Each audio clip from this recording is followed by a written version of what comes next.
ఈ పండు తాలూకు ఆకుని ఒక్కటి శివుడి దగ్గర పెడితే చాలు మనకున్న పాపాలన్నీ పోగొట్టి ఎంతో పుణ్యాన్ని ఇస్తాడు. సంవత్సరంలో ఒక్కసారి దొరికే పండుని ఒక్కసారి తిన్నా మన బాడీకి కావాల్సిన మెడిసినల్ ప్రాపర్టీస్ అన్ని దొరికేస్తాయి. అంత పవర్ఫుల్ అన్నమాట. దీన్నే మారేడుకాయ లేకపోతే మారేడు పండు అంటాము. సంవత్సరంలో సమ్మర్ సీజన్ లో మాత్రమే అవైలబుల్ గా ఉంటుంది. సో దొరికినప్పుడు మిస్ చేసుకోకండి. దీంతో అయితే ఇప్పుడు ఒక జ్యూస్ చేసి చూపిస్తున్నాను. చాలా టేస్టీగా ఉంటుంది. సమ్మర్ లో చాలా మంచిది కూడా.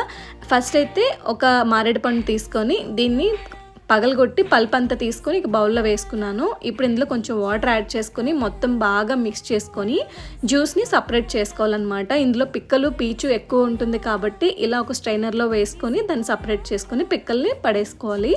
ఇప్పుడు ఇందులో ఒక 2 టీ స్పూన్స్ షుగరు, అలాగే ఒక 3 టీ స్పూన్స్ సబ్జాలు, నానబెట్టుకున్న సబ్జాలు, ఒక టీ గ్లాసు మిల్క్ వేసుకొని మొత్తం బాగా మిక్స్ చేసుకోవాలి. అంతేనండి, ఎన్నో మెడిసినల్ ప్రాపర్టీస్ ఉన్న హెల్తీ డ్రింక్ రెడీ అయిపోతుంది. అస్సలు మిస్ అవ్వకుండా కంపల్సరీగా తాగండి. వీడియో నచ్చితే లైక్ చేయండి.